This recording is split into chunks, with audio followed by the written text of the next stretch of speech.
targets.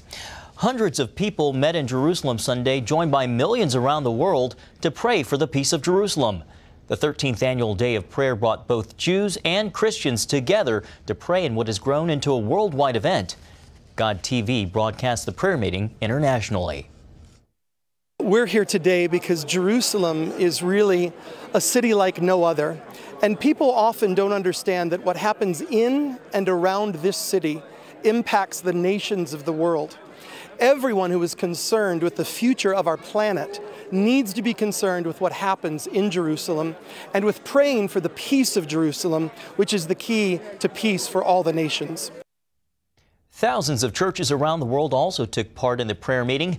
It encourages people to follow the command in Psalm 122, verse 6, to pray for the peace of Jerusalem. May they that love you prosper. And here in the U.S., former presidential candidate Governor Mike Huckabee and Concerned Women for America joined forces to sponsor the Stand with Israel rally on Capitol Hill. Paul Strand brings us the story. The president of Concerned Women for America explained this rally was birthed when she was in Israel and realized why it's important to support Israel today as it faces enemies who want to wipe it out. She asked herself then if she would have supported Jews during World War II when they also faced the threat of extinction. If I had been alive during the Holocaust, what would I have done?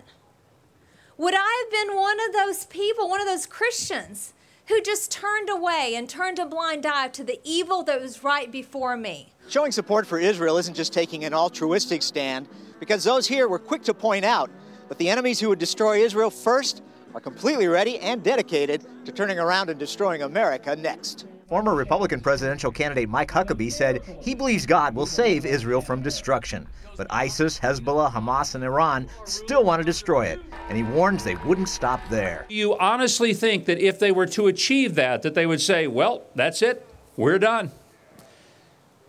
Israel isn't the ultimate target, we are.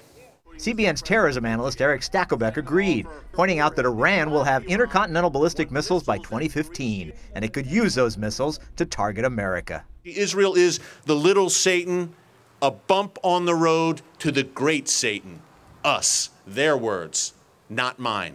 Concerned Women for America wanted to show there are also many young concerned women for Israel. Among them, Raquel Minka, a young Baltimore Jew who, when she heard there'd be an anti-Israel protest in her neighborhood, threw together a counter-rally with hundreds more participants.